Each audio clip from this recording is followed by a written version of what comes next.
First, thank you, Chantal, for the introduction, and Chantal and Nicola for inviting the invitation to do a show with the gallery. It's been a delight. Thank you, Laura, for making it very easy. Laura works for the gallery, sort of shepherded me through the process of making this exhibition, and I'm very excited about the exhibition and also about the forthcoming book with Sara, who's written a text as well as Greg Bordowitz, and happy to be in conversation with Sara. There are many dreams around this show. One is just having a show in Paris at a gallery like this. The second thing is doing a publication for an exhibition, and the third was getting Sara to actually write about the work so beautifully. So, thank you. Thank you.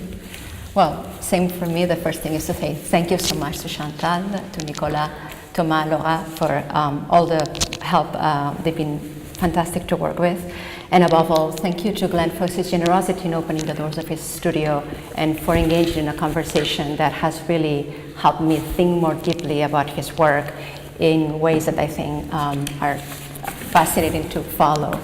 So what I would like to do to begin with is, because the work we're seeing here is definitely showing a departure in a new direction in Glenn's work, before seeing what he's doing at the moment, maybe sort of backpedal a little bit and sort of see some sort of like highlights or some like stepping stones that then will allow us to engage what we have in front of us.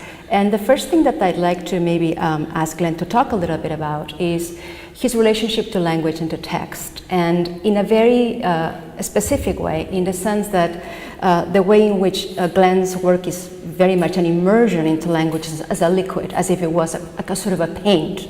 And there is a story which then becomes, it's a sort of a story, a memory that becomes a sculpture and then becomes a story as well, which is a story of a kindergarten memory, something that happened to Glenn when he was at school, and has to do with him painting a model boat completely black. And I'd like him to talk a little bit about that in a way to sort of to try to explore what it means to have that sort of visceral and interior approach to the linguistic, and also to sort of engage in a battle with that liquidity that, that in a way that Glenn sort of will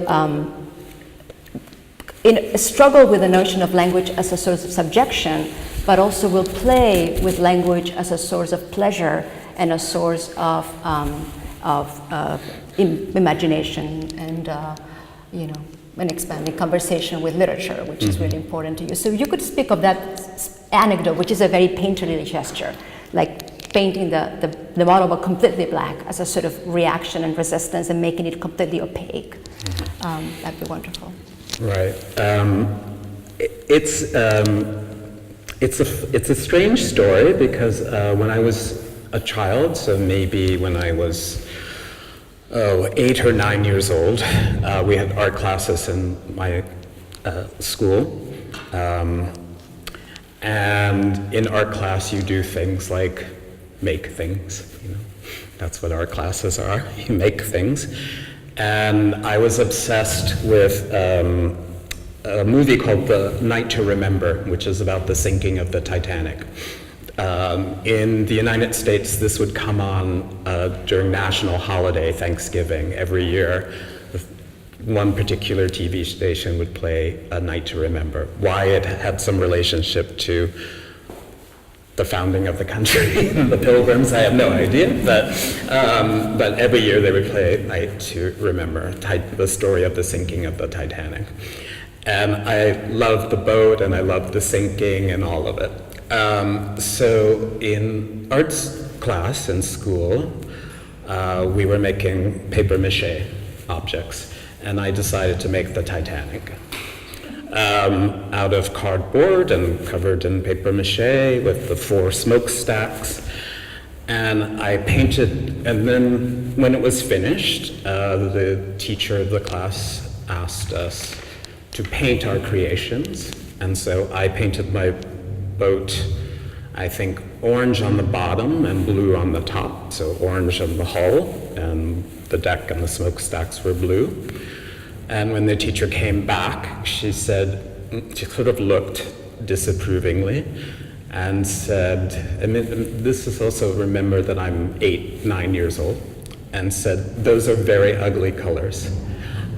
Why don't you paint it something beautiful? And so I thought about it for a minute, and I got the black paint and painted the boat black. And then I got suspended or something. But it's this sort of joke in my family in a way, but it's also an important story to me because I think even at that age I understood that black as a color was problematic and political in ways that what I wasn't supposed to use or understand, but I sort of understood intuitively that that color had something to do with myself, myself in the world. And so that gesture of, the slippage between find a beautiful color, not blue and orange, and finding black as the beautiful color was a sort of, for me, it was my first artwork, a consciousness of something that was outside of a direction that someone had for me about what art should and should not look like. But it's interesting that you talk about that in terms of language, because that's not, it is of course about language too, but it's not something I had really thought through until you mentioned it in the text, but also mentioned it, kind of in conversations around the work. I mean, I just find it's a fascinating story because it sort of captures so much of sort of threads that follow in your work. But to me, what's really fascinating, the reason why I thought of it as a sort of having to do with language is because there is something about this notion of liquidity, of something that you can be completely engulfed with, that will consume you. And also for the fact that you are showing, you are basically coming from within language, so that you have this sort of closeness and separation from language that I think really comes across really beautifully when you start doing the text paintings. So with the text paintings, I think that sort of all that that reflection sort of gets extended. And one of the things that I find fascinating is the way you talk about how you were touched by those texts. There are texts by James Baldwin, Zora Neale Hurston, Jean Genet, Gertrude Stein. And one of the things that you say is that you had a visceral reaction to them. And to me, something that's visceral is something that you do not control and that comes from the inside. And it's not necessarily connected to meaning, not so much to the semantic of the text, but the thing that the text touches in you that you may not even be aware of. So this sort of, that to me connects it to the reaction with the vote. There's a sort of a certain, not anger, but also love at the same time, this combination of the two things. And one of the things that, the way in which you use this text, at the very beginning, there's a little bit of handwriting. But then there's a moment of like this aha moment where you start using the stencil. And the stencil has this like enormous like, resonance, because in a way it separates you from the text. It's a barrier between the painter and the text. It's also in a way a stand-in for history. Those texts are basically the history you've been thrown into. The history is already a landscape that's there before Glenn arrives, and Glenn is thrown into it. So it's not about originary gestures in this case. And then also there's this question of, on the one hand, being touched, and on the other hand, wanting to separate. And then I remember the first time I saw your paintings, I saw them in a picture, and I thought it was about legibility. And then I went and I saw them in the gallery in the museum. I was like, oh, that's just like a fraction of what's going on here. Because then what Glenn does is, once he's separated, the way he uses materials, the oil stick, the coal dust, the smudging the letters, making them illegible, is also a very sensual experience in which sort of the haptic becomes a way to get close to the text again. So they're very erotic paintings for me in a way, because they are about wanting to touch, being touched and returning that touch, being viscerally grabbed by the text and then caressing the text in some ways so much that it becomes illegible. Very recently, you had a very beautiful digital print where there was an image of a Baldwin text you read so many times and had touched so much that it was almost disintegrating.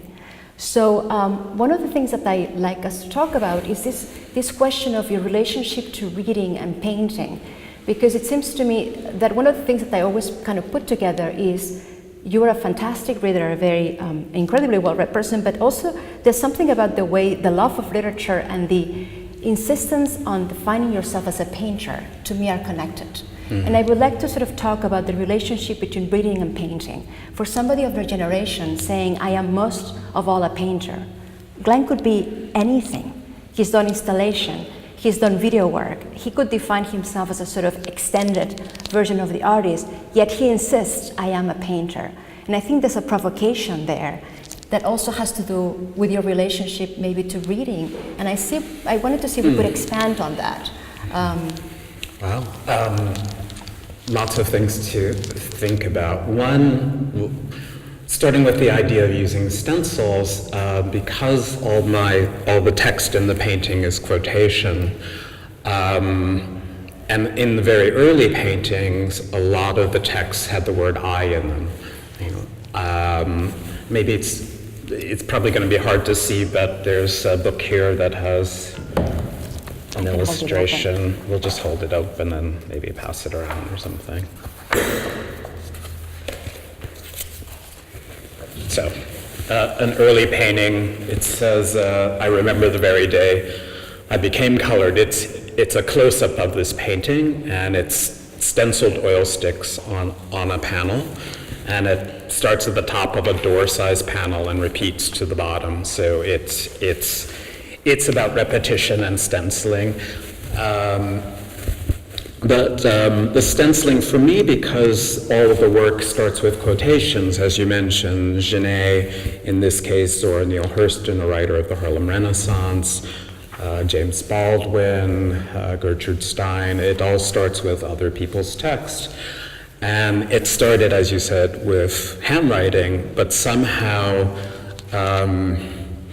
when I started painting, say, using text for the first time, late 80s, early 90s, there was an assumption because of handwriting that this was autobiography.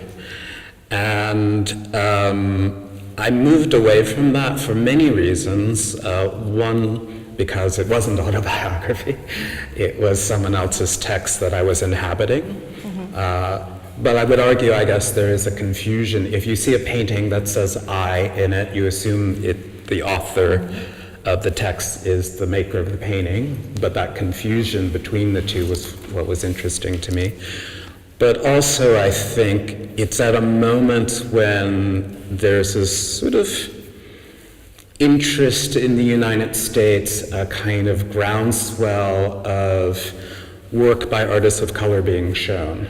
But the discourse I found in the mainstream media around that work is simply, it's autobiography, as if one had somehow a immediate, unmediated access to one's autobiography or blackness as a subject matter that you could just pour it from the jug into, yes, totally, and drink from it as if it were that unproblematic.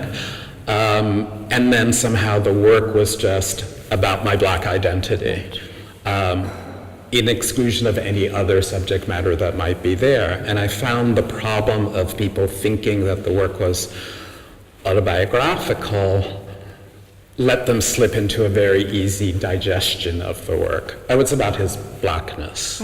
Well, it's about Gertrude Stein's take on blackness, It's about me inhabiting Gertrude Stein's take on blackness. So that's a bit more complicated than saying it's about my personal identity,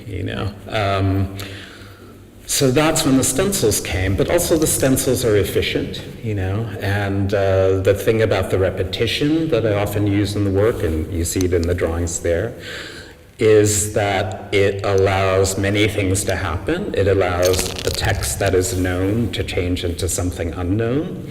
It allows this sort of, as you said, the haptic qualities of making a painting more apparent, because that could be printed, that text. but I've made it in oil stick and coal dust, so it has this kind of density and opacity and relief on the surface. So the paintings become about that. They're also about illegibility, legibility and illegibility. So that reading is not wrong, but that's that's folded into what the work is about. And often it's about the kind of particularly the African American authors that I was using, who seem canonical now, but for example, James Baldwin is everywhere now.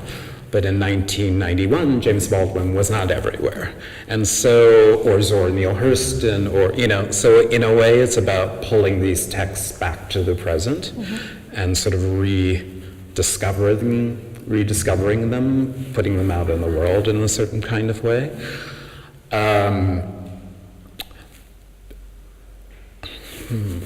What else? Well, there's so much already what you said, but I think even when you actually mentioned this question of the way in which there's a sort of pigeonholing of this is about subjectivity, this is about me as a black man, and you resist that very much, and you show your resistance in the way you read and react to the text as well.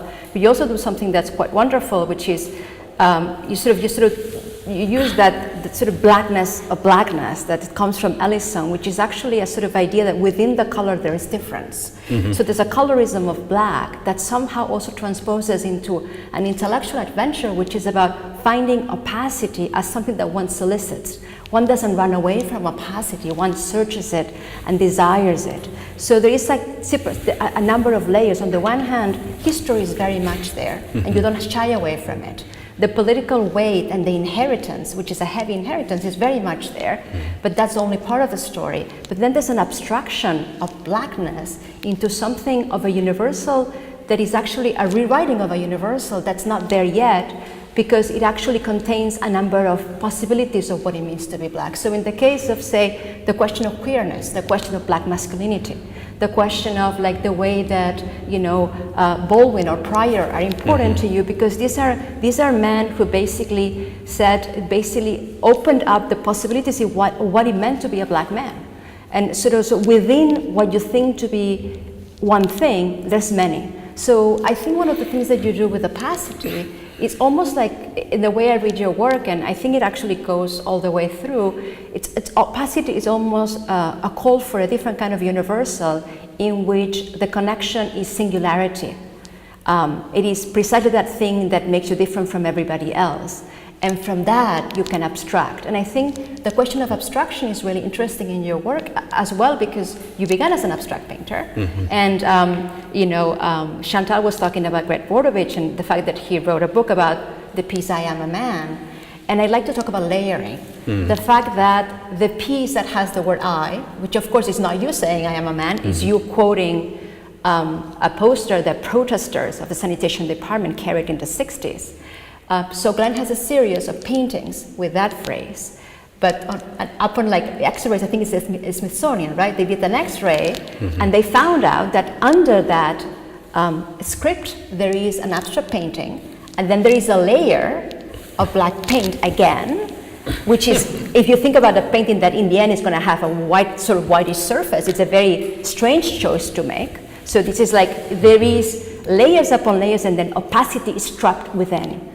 You don't see the opacity, but that somehow that core defines what the work is. And I think that's a constant that is very much a trademark of your position in your practice, which I think is very unique and fascinating. I wanted to see if you could speak a bit more about this question of what is opacity and what does it mean to embrace it in this way, if you could. Well, I guess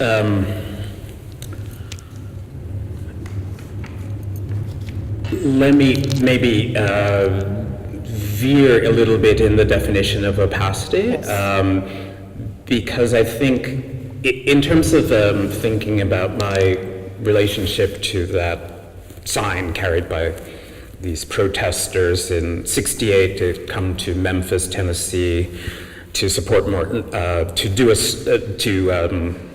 the sanitation workers striking in Memphis, Tennessee in 1968. It's a march that Martin Luther King has come to support when he is assassinated.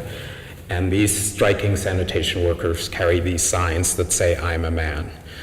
But my engagement with that sign comes from seeing it in a government official's office when I was in my 20s. And just seeing it as a sign, not knowing anything about its history. So that's my veering into this sort of question of opacity. The history itself is opaque to me. Absolutely, yeah. And then I, sort of am, as you say, as I guess I have said, struck by this text. What does it mean? Why is it framed in this congressman's office? What is its history? So then I sort of, over time, learn more about it. It's like, oh, this is an artifact from a march, a civil rights march. It happened at this moment. It's this moment when it is possible for a group of black men to carry a sign that says, "I am a man," as opposed to, "I'm not a man," which is the way the society treats them. You work for the sanitation department, your white colleagues get paid twice as much as you do for the same work, so therefore you're not a man, So, but then also, I make this painting in 1988, 89, that's based on this sign. And it's at a moment when we're many years, 20 years or so from the original sign and the march. And the question around black masculinity or protest or our distance from the civil rights movement or the failure of the civil rights movement in the United States, all of those things get collapsed into the gesture of making this painting. And then the painting itself has a particular history because, as you said, it's painted over an abstract painting from when I was younger with a coat of black paint, which makes no sense, and then a white ground on top of it, and then these letters that say, maybe you could find it for us in here. Yeah. These letters that say, "I'm a man." Right there. There we go. And there is a book about it. Yeah, and Greg Bordowitz has written a text about it. But the painting is also made with a combination of paints, enamel paint and oil paint, so it is literally falling apart as I'm making it because these paints don't mix well, so it's cracking and disintegrating, and that becomes part of the meaning of the painting too, because it's about time, that it'll continue to crack and disintegrate. That it's in flux, that our ideas about the subject matter that it was based on are in flux. So it's about all these kinds of layers that are kind of compressed in this one object, but an object that I hope opens out in some ways, the more, it must open out in some ways because someone's written a whole book about it. So he found a lot of things to think about. But also what's interesting, and I'll just say one more thing about that painting, what's interesting is it was acquired by the National Gallery of Art in Washington, D.C., which is essentially the U.S. government's collection. It's their permanent collection. And it was acquired very deliberately before Obama left office. There was a kind of rush to get this. Usually acquisitions take a year or 2 years. They rushed this through to get it in before Obama left office. Not that Obama had anything to do with the acquisition of this painting, but symbolically, the curators wanted that to happen under his presidency. And under he who shall not be named, my so-called president, that painting has been in constant rotation. It's up all the time. And it's a lot of work. I have this jokey hashtag called, hashtag no days off for black art.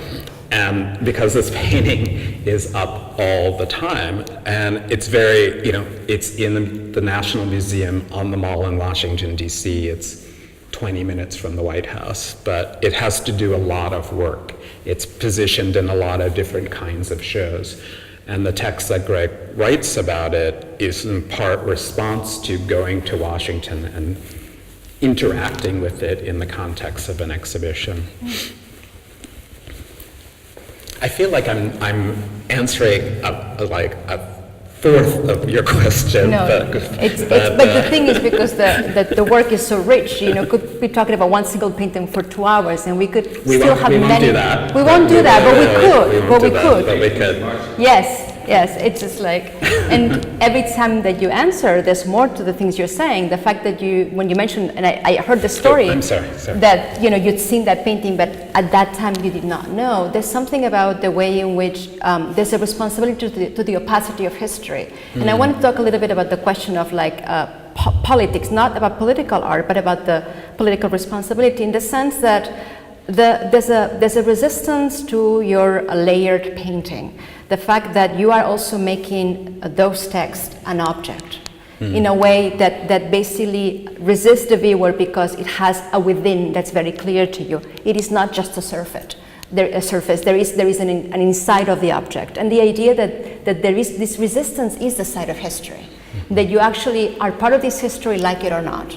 And you decide to make it fluid by intervening into it, but you do not choose to be part of it. So there's a sort of a very responsible political attitude in Glenn's work, I believe, which is, in the one hand, accepting a legacy what one has not chosen, and on the other hand, mobilizing it, making sure that that legacy becomes fluid, that it becomes a source of movement, that subject is not subjected, that subject has many layers and starts moving in history and pushing the boundaries of history and rethinking it. And I think everything that you're saying about what it means to have that painting in Washington at that moment is about all those things. And all of your work does that. That may be like a sort of the most iconic of those, but it's not the only one. And I wanted to talk about these in relationship. I wanted to talk about resistance and the idea of lightness and flight. And I wanted to talk about what's happening now with this astonishing new series that you haven't only shown once before. There's like these new paintings that do not have the scaffolding of the text, do not have the scaffolding of history, that are actually variations. All of them are of a single screen, silk screen. Each room is one, the other one is another one. They look totally different. And I wanted to talk about another art form that you also very much engage with. I want to talk about the musical. And I wanted to talk about the question of improvisation and the question of liberating language or liberating the letter from the word. I find that the question of separation is explored in the text paintings through the stencil and through the question of the interrogation of history. What I think is happening here, among many other things, is that somehow the idea of separation is built into the fact that one letter is separate from the other. You're using the stencil in a very playful way. And not to be biographical about things, but Glenn, as a day job when he started his career, was a copy editor. And a copy editor takes words, picks a letter and circles it, and has that way of looking that is not necessarily reading the text, but it's about identifying the letter. So I find that this thing that is actually a chore, right, is a day job that you get paid for, now has become a sort of almost a choreographic, beautiful gesture that you enjoy. And there's a lightness and a pleasure in these paintings that I think is different from the erotic, textures in the text paintings. And I really wanted to talk about this playfulness. And the first time I saw them, I was kind of really struck by them because I was reading them musically. And then I read somewhere that you had created a show on the colors black and blue, and that you had been looking at Ellsworth Kelly, and that you said, I was hearing Louis Armstrong singing Why I'm So Black and Blue. So then I kept looking at the paintings, and it seemed to me that it's almost like a musician that has a score, and every single time he plays the score looks different. And I think there's this element of there's an event, and what we have is the debris of that event, which is improvisation itself. And you are, you love Charles Taylor. You love all this like brilliant. There's a musical tradition that thrives in improvisation, and improvisation is very much about, politically, I think, and I want to talk about this, is very much about embracing not so much the past but the future. It's about flying forward. It's not about having this weight of history, but actually being liberated from it. And having these paintings now at this moment, which is so heavy, to me is like incredibly, it's an enormous pleasure, but it's also like a move on your part that I was like completely struck by. And I wanted to sort of see if you could talk a little bit about this question of what does improvisation mean to you, and how do you explore this in this series? Right.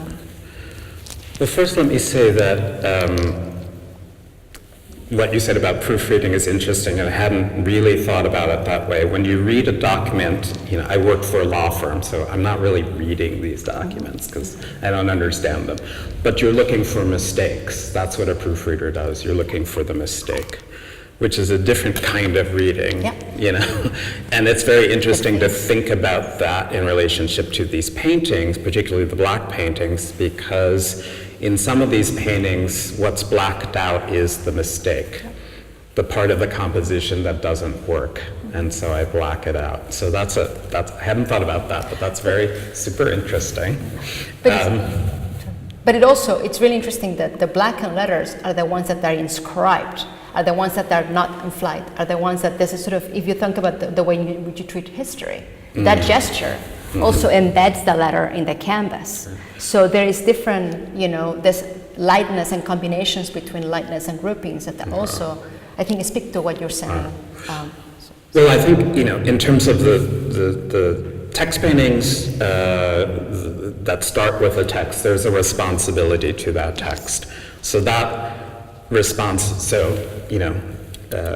Gertrude Stein, Soleil Nègre, a text that I've used in many different kinds of forms, but it comes from a particular Stein novel. It's from this novel called 3 Lives. It's a description of the laughter of a particular black character in that novel. There's a kind of responsibility that I feel to that text in terms of thinking through its meaning and its possible meanings, thinking through the structure in which it's presented. I repeat it and it disappears, but you very clearly see there are lines. It's written. I got to the point where I thought, what if I make paintings that don't have that structuring responsibility of a text, like Baldwin, like Stein, like whoever, Ellison. What if I make paintings that just start with the stencils as a way to make a kind of abstraction? So I make these drawings and etchings. I use the same letter stencils that I've used to make all of my other paintings, but I work with those stencils using ink marker. And when you draw through with a very messy ink marker through a letter stencil, the letter form bleeds out. And so that becomes the basis for silk screens that I make to make these paintings. All these paintings use the same 2 silk screens, just layered on top of one another. Every single painting you see in here is the same 2 silk screens. In the black and white ones there, you just see that's just the silk screen ink, or actually etching ink, silk screened on the canvas. And when I took it back to my studio from the silk screener, I thought, that one works. One back here, same composition in a way, or same silk screens, moved as I'm silk screening. So the letter forms don't line up in the same way. So each painting is unique in that way.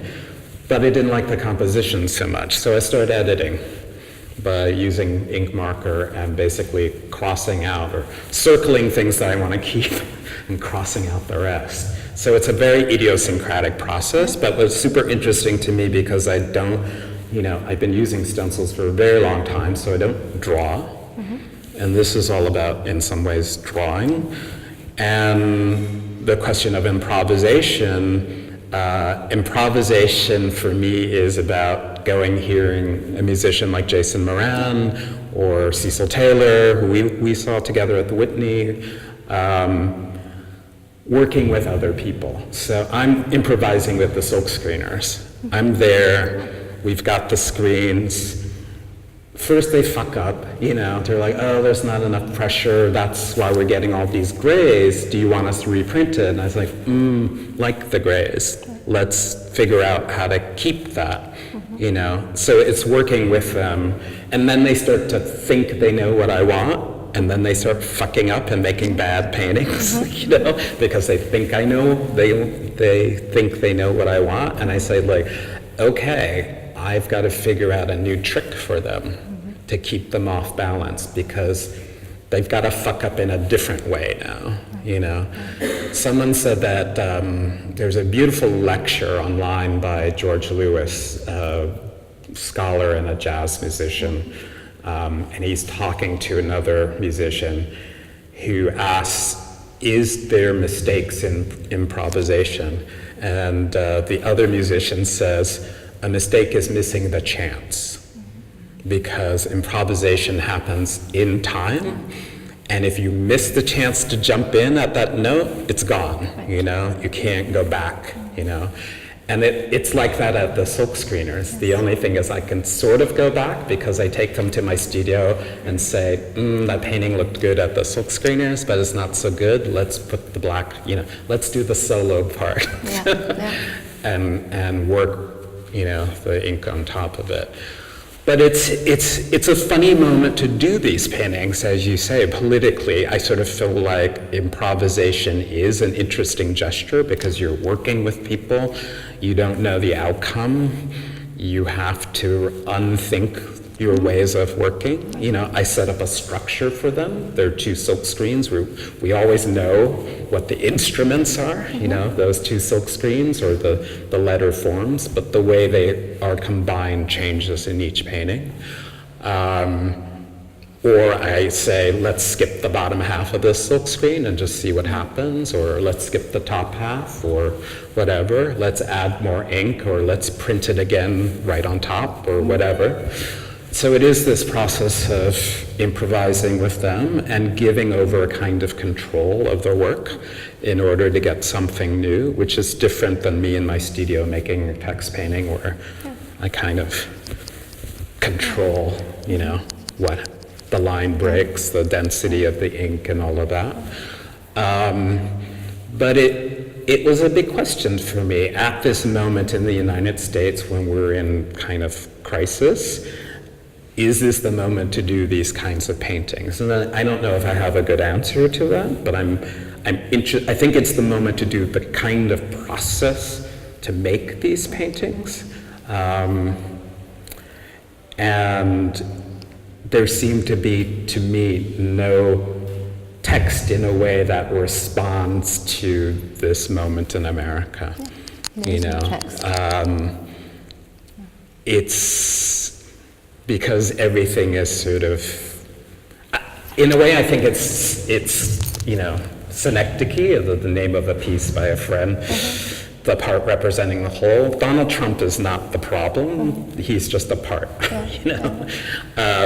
But I wish he were less the part, but he is, but I think he's a part of a much larger problem. Like white supremacy existed before and will exist after Donald Trump. He's just brought it to the White House in an overt way.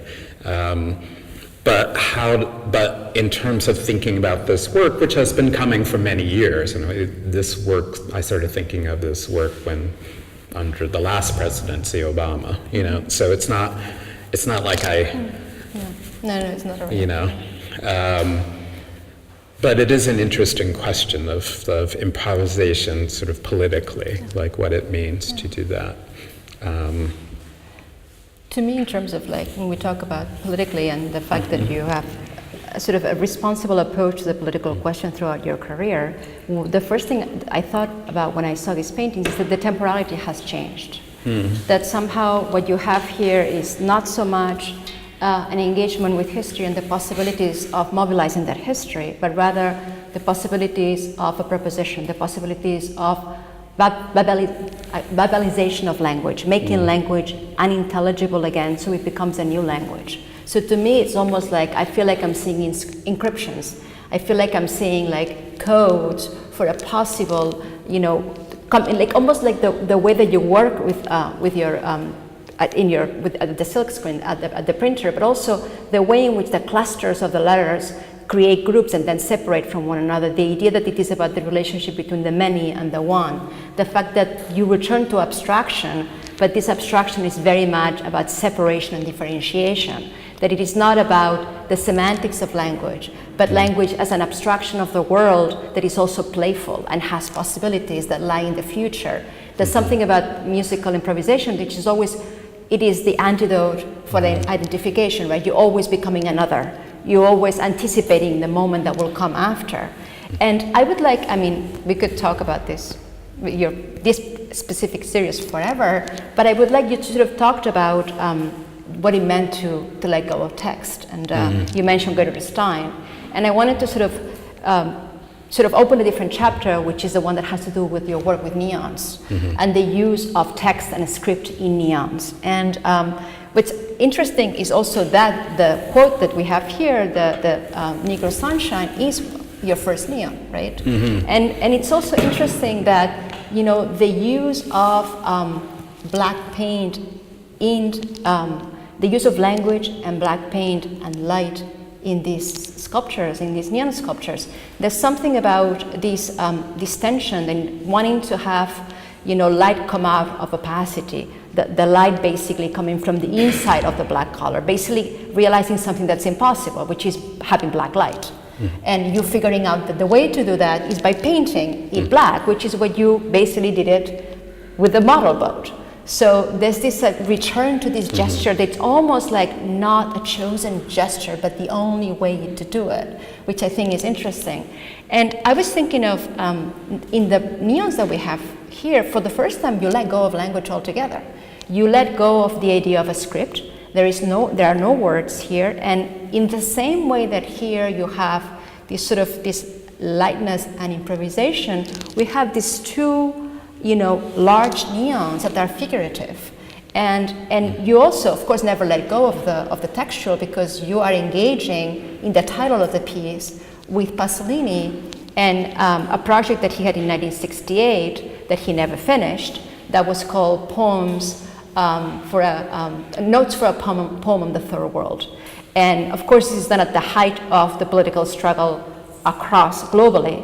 And what Pasolini is interested in this moment is the idea of the gestural and the body as a site of resistance. And he wants to basically use the body as the site of language, use the idea of gesture as a language, and the idea of physicality and physical presence. And one of the things that I find this extraordinary neons is you, in a way, all the neons that you've done before have to do with looking at things sideways, like seeing America and seeing Negro Sunshine and seeing the reverse of them, or seeing them in a way that shows the contradiction at the core of it, right? America is not something that you can ever look frontally, because it's always a little bit twisted. It's always a little bit, the letters are always facing the wrong way. There's something about that concept that has no frontality. Whereas what we have here now is this figurative, tracings, which I want to go back to the question of drawing. You say I'm drawing now because I'm circling, I'm using my hand and I'm doing this. These are tracings of hands, which I find is an interesting, a fantastic, connection to that. You do that, but also you let go of language because you're using a stronger approach to the language that may be necessary now. This, I want to talk specifically about the one in the room, the two hands facing front, which are, the gesture that has come to identify Black Lives Matter. The gesture itself is a reenactment of the gesture that Trayvon Martin did when he was, killed.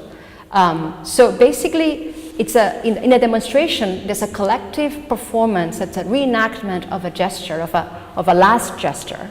And that becomes sort of the container of the cry of the movement, which is very much about opacity and universality. Black Lives Matter basically means all life matters is a lie, that universal does not work. And also the frontality of the gesture is about opacity. I am opaque, I am resistant, deal with it. And you also use the fact that they're big. They're like these hands that are, you basically, it's almost like you are taking a microphone, listening to something and somehow amplifying it and having it contain even more, because the hands are also containers for this. And I want to go back to the question of this forging a new universal, a universal that is very much about opacity and singularity. And I find them unbelievably moving, and I wanted to sort of know, I mean, it's a very radical departure. How did you come about, using this hands and the Pasolini connection? Well, I think they happen at the same time that these paintings happen, so it was about a letting go of a certain kind of, starting place in my work, which was textual, but as you said, it starts with a text in some ways because it references this outline that Pasolini does for these film projects, where he's going to make 5 films, one shot in the Middle East, 1 shot in Africa, 1 shot in South America, 1 in India, and 1 in what he calls the black ghettos of the United States. So he's going to make these 5 films, and as you said, he calls them notes for a poem on the Third World. And I love the idea, just from the title, before I'd even read the essay, I thought, oh, that's this very interesting idea of, he doesn't say I'm making a film on the Third World, he says I'm making notes filmically for a poem that's going to be, like he's really interested in collapsing these sort of distinctions between these various genres. So that was interesting to me, but also the idea that he's extending himself, as the kids say, he's reaching out, And so I was thinking about that, but it was also, these neons were first presented in a show in Naples, and I was thinking about migration to Italy, and as well as Black Lives Matters. And as you mentioned, in Black Lives Matter protests, this gesture, hands up, don't shoot, is it's front and center of many of these protests. It's a way of confronting the police, but also a way of saying that in some ways, like, this gesture doesn't mean anything, because there's so many cases in the United States where unarmed people with their hands up are shot. Just the other day, a policeman shot a man. She thought she was going into her apartment, a white police officer. She goes into what she thinks is her apartment. She sees an intruder. She shoots him. It turns out she has shot this man in his own apartment. Bizarre. Anyway.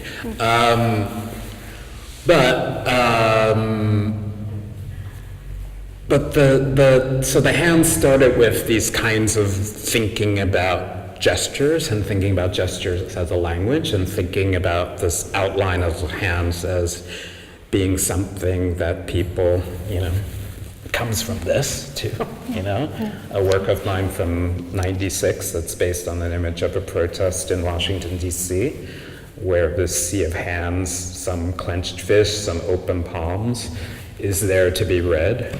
It is ironic in a way that I always thought about frontality, as you said. I never thought about the fist. And I think it's interesting that Black Lives Matter protests are about this open palm, this kind of gesture of surrender and defiance. It's not about the fist anymore. It's about, this sort of notion of, in the 60s it was about power to the people. Now it's like, basically like Black Lives Matter, in case you forgot, So it's an interesting moment that we're in of this incredible activism, but also with very different kinds of goals. And so the neons are drawn, the hands they're drawn, they're traced from my hand because it was available, translated into the scale that is about the body, because a lot of my work, I think, deals with some question of the scale of the work in relationship to one's body, and deals with a kind of emptiness and frontality, you know, so not specific gestures. I mean, this, you know, these lines of the palms, they're there to be read, lines on the palms, palm lines, you know, but without an attachment to a specific fate, you know. So that's kind of where that work is coming from. But it's interesting that it is coming at this moment where it's detached from specific text, you know, the same impulse around these paintings, you know. Should we open questions, up? maybe? Open up for questions, yeah. Si vous avez des questions ou des réponses. We've thrown a lot of information at you, but if there are questions, should we? I think we should pass it around. Yeah. No, and we only Can have we do this. that? Yeah. Thank you. Hi, thanks for that. I have a very technical, maybe not so technical, but I'm wondering, these look like they're fragments of a larger image that we cut out, and are they digitally cut out? No, they are based on two silk screens. One was made from an etching that was about this big, and one was made from a drawing, and they're blown up to the size of this painting. So you have two silk screens and they're layered on top of one another. So they're literally just print the first silk screen, print the second silk screen, or the reverse. But the shapes themselves, I mean, those are drawn. Those are drawn through letter stencils. So that's the way it starts. I take a letter stencil, I draw through a T or a 0 or whatever's there, and I get this shape. But I'm drawing with ink pen, and so the outlines of the shape kind of blur out. So it's, I mean, you can see it there. You know, there's a J, there's a dollar sign, there's an L, etc. But because I'm drawing with ink marker, the shape kind of... Is that because of the preparation of the canvas? No, these are done on paper, and it's just simply loose ink in a marker. So if you used a Sharpie, you would get a precise shape of the letter, but if you use like a fountain pen, the ink spreads out. So the shape of the stencil doesn't hold. And then I take that whole composition, these random, you know, deformed letter shapes, and then that was blown up to the silk screen that size. So each letter, you just use a letter, one letter, right? Yes, but because you have two silk screens, they're overlapping. So it ain't that deep, really. It's it's just two silk screens overlapped. Very strange shapes, those are very interesting shapes. Yeah, and that's just because they're deformed by the process of drawing through the stencil. But that happens in all my work, even when I'm using oil stick, like in the drawings in the other room. If you scraped off the coal dust and looked at the letters that I've made through the stencils themselves, they all have very strange, because the ink, the oil stick has spilled out outside of the stencil. And so when you use the text that you found, do you get a stencil made of the whole text? One letter at a time. Letter. Yeah, letter. So each letter is rewriting each. Yeah. Thank you. Yeah. It's time-consuming and boring, but it is this commitment to an engagement with the text, and that's what's interesting to me, because I've always. Even a text like James Baldwin's Stranger in the Village, an essay I've used for many, many paintings, I always find something new in that text. And also because it's a text, as you said, out in the world, it's always being reinterpreted, it's being reintroduced. So, as I said before, James Baldwin is everywhere now, but the texts have been written, 30, 40 years ago. But suddenly their usefulness is different. They resonate differently now. And so each time I'm using a text, even if I've used it before, I'm finding a new way to read it or a new approach or, yeah. Sure. If there's a question over there. Drinks. Thank you. I have a question. Do you have a special atmosphere to create? is it sometimes a day that you think, oh, I cannot do anything right now, I have just no inspiration, and I need this kind of atmosphere to create? Interesting question, because I barely read anything anymore, except when I'm in between somewhere. So I can read on a plane, because I'm neither here nor there. And I find that a very productive space to read. I find it very hard to read in New York because there's just too much going on, the space I need to be in to read, you know. And then there's Netflix, so yeah. And it's something about, you know, because I don't read for work, I just read, you know. And yeah, so I don't have a particular kind of place that I read in, but I find most often that I need to be in between some places in order to concentrate on a text, which is strange because I don't travel that much, so, but I find that I finish books when I'm in between places. Yeah. Thank you for the question.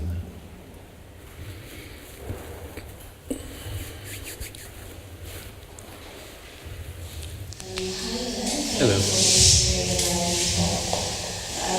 just wanted to point out a certain tension. You have this word that used to be at the entrance of the studio in Harlem called Mimi. That's not the title, but that's what it represents. And I find very interesting the tension between community and the need of artists to express themselves. And this is something that keeps coming back. You have these hands, which are only belong to one person, and at the same time, you have on the cover of your book all these hands together, and there is continual tension between the two. At the same time, you're fighting together, but you're also fighting for something that is relevant to you, that is important to you. And I just wanted to think about it.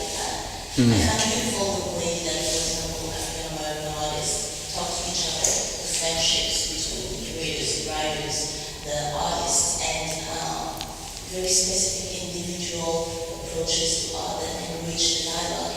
And I just wanted to know if you could comment on that a little bit. Right. Super interesting question because the neon that she's referring to was a commission for the lobby of the Studio Museum in Harlem in New York, which is sited in a building on 125th Street, and the place where the neon is in a glass atrium that's visible when the museum is closed. So it's on 125th Street, very famous street in world history. The Apollo Theater is there. I mean, it's sort of the heart of Harlem. And I was thinking about that as a site because the work had to address people on the street who would never come into the museum and people in the museum. It had different audiences it had to address, and it had a 24-hour audience because it could be seen at night, it could be seen during the day when the museum was closed. So it's a very interesting space to work. And the we, so it's too big, it's a big neon. It says me on the top and we on the bottom. And as I said, most of my text is quotation, and that's a quotation as well. It's a poem by Muhammad Ali, the boxer. He's invited to Harvard, I think in the early 70s, and he's to give a lecture on the state of race relations in America. And at the end of the lecture, someone from the audience yells out, "Give us a poem," because Ali is famous for giving these poems. And Ali says, "Me, we," that's the poem. But what was really nice about it was, besides the fact that it's like so short. The shortest It's poem fantastic. ever. Shortest poem in the English Yeah. language. Yes, it is. But also, what's nice about it is that he understands that his fate as an individual is connected to the fate of the nation or the fate of Black people, that he makes no real separation between the two. And that can be embodied in this two-sentence, two-word poem. And I quite love that idea. But also because Muhammad Ali, there are photos of him strolling down 125th Street as any famous Black American would have done. So the site was very important to me. But it's interesting that you mention it too, because as I said in the early work, the very early paintings, a lot of them had the word I in them. So they were read as I, me, but they were actually Zora Neale Hurston or Ralph Ellison, or they were authors that I was taking texts from.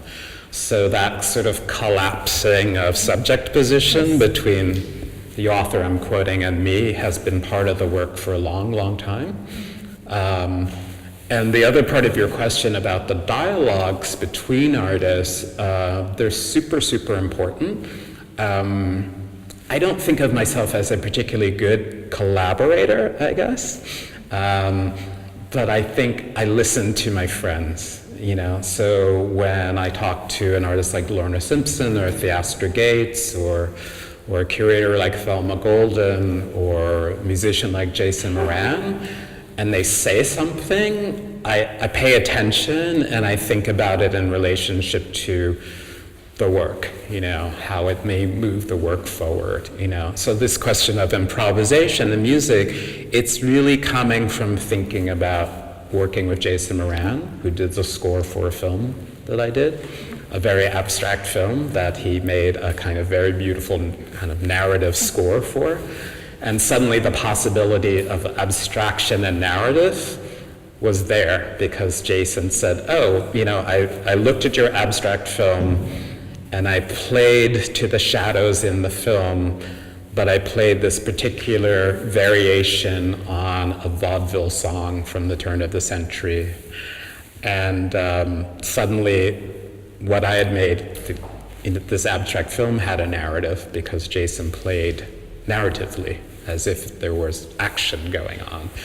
And so that's a way of extending the work. So even though I say I'm a bad collaborator, I pay attention to people who are doing fantastic work and have thought, well about my work,